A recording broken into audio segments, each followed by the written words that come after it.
Number 8.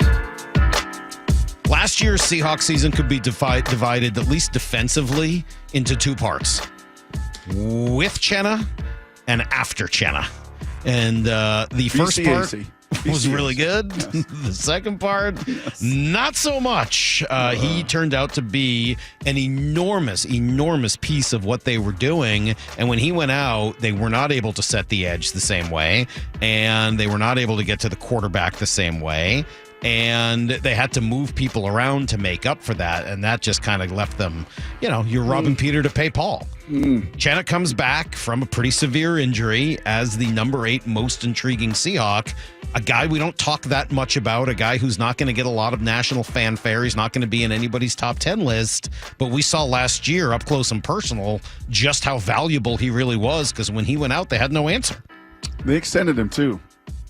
I mean, they let you know, like behind the scenes, right? And that's what's going to be so imperative for these young guys, for the K9s and the Crosses. They're going to let you know, the organization's going to let you know, like, who they believe in, who are those guys that, are not just good players, Salk, but, you'll hear GMs say this all the time. Jerry will say it, John will say it. Like, you don't let talent leave the building, right? And your players, just as Jerry said, your players better than anybody else. And maybe it was a harbinger of things to come when old Clint Hurt wore that throwback Uchenna jersey. Bless his heart, man. Clint Hurt was a big, girthy guy. Holy cow. But when he wore that Uchenna jersey, right, into the stadium that day after the injury and after they knew that they were not going to get him back, that, I think, was a harbinger of, like, yeah, this dude. We used to do those, most irreplaceable Seahawks. Yeah. He turned out to be a lot higher on that list than we thought. Last year, you might have been top 3 of the most irreplaceable, because Derek Hall wasn't there, because Darrell Taylor was still immature, because once you could slide and give Boye attention after 7 straight weeks with a sack. I mean, it was a different group, both run and pass. It really crippled their efforts in the front 7 with his absence. And now, if there is any dude on this roster, Salk, that was excited about the Mike Macdonald hire and this scheme hire, Uchenna has to be way up high on that list as well. Why? Let me see what you did with Kyle Van Noy, who's not at this stage of his career what I am physically, and he had 9.5 sacks. Let me see what you did with Clowney, who's still a freak show physically, but has a challenge with the knee and a challenge practicing. Let me see what he had 9 sacks. Like, you took veteran edge pieces and gave them that many one-on-one at-bats and put them in that position for success.